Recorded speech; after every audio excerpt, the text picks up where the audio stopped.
Welcome back. The next subject of card signaling is called conventional opening leads. Now we have three different types of holdings we're concerned with when we're making an opening lead. The first is a suit where we really hold nothing. The second type of holding is a suit where we have some strength. For instance, we have the ace, king, or queen in the suit. And the third type of holding is any suit where we have some kind of honor sequence. The ace, king, the king, queen, the queen, jack. So in the first case where we hold nothing in the suit, our lead system will be to lead top of nothing. So in this case, we'll lead the 10 of clubs.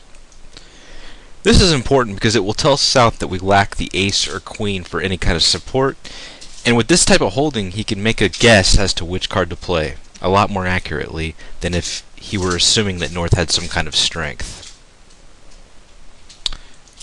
Now when we actually hold strength in the suit, as in this case where we have the ace, the 9, and the 3, we should lead our lowest card. And our lowest card will tell partner that we have strength in the suit.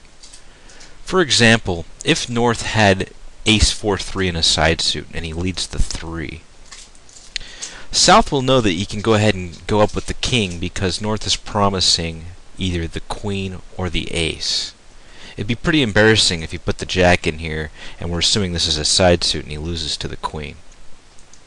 Okay, so that covers it for leading from strength or leading from a weak suit. The next subject is how to lead a sequence, and there's many schools of thoughts on this. The standard lead is to lead your ace.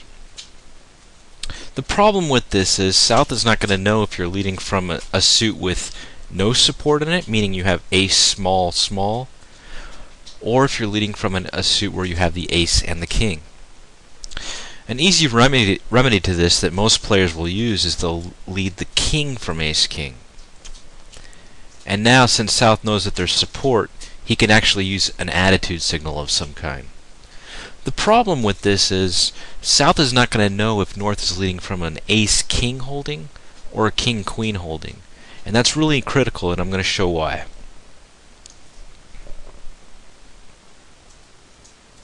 Okay, here's the exact example that we just covered, where you have the ace-king in one suit and the king-queen in the other. The standard signal, like I said, is to lead the king from both holdings. I'm going to show you the problem with this here. Let's say North leads the king from ace-king of clubs. Now as South, would you encourage this lead or would you discourage it? Well, you're not really sure. If partner holds the queen, we'd like to encourage because we would have a clear fit.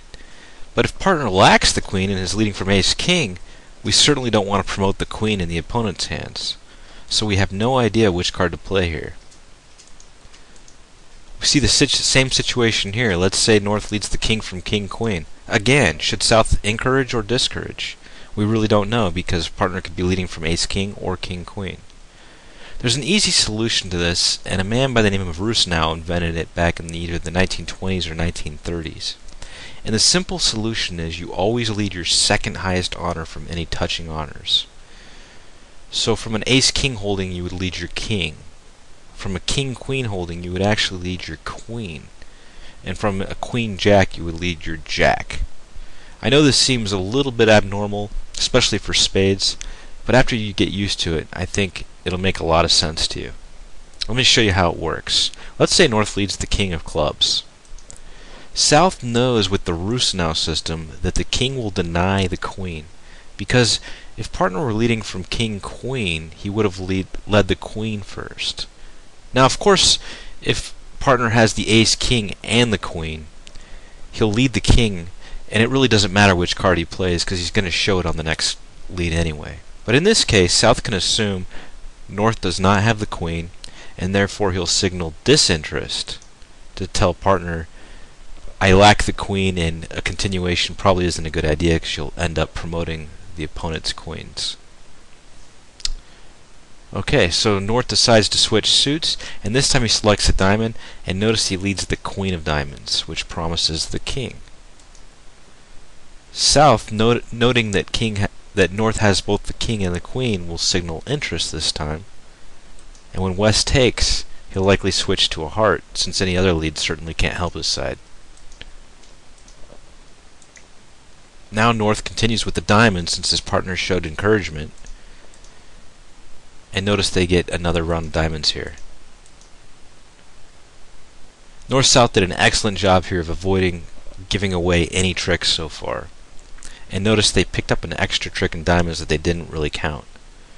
Now South will lead the Jack of clubs. Note this time he doesn't lead his second honor. The reason is Rusinow leads only apply to the very first lead of the suit. So if anyone else has led the suit, standard signals take effect, and we lead the top of our sequences. Now whether West covers or not, North will probably go ahead and take the finesse here since he saw his partner take an extra trick that he didn't count on. And as you can see, North-South really set up both the diamonds and the clubs very nicely by using the Rusinow system.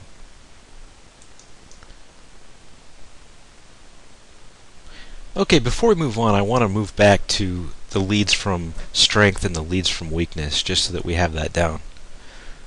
With South's diamond holding here, remember he should lead a low diamond if he decides he wants to lead from that suit for any reason. It's rare to underlead an ace, but let's say South decides to.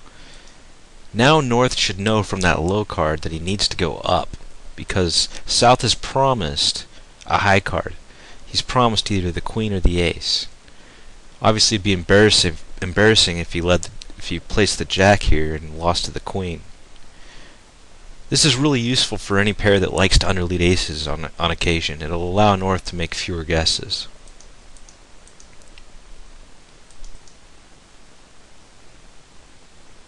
On the other hand, from a suit where you lack an honor, you should lead the top.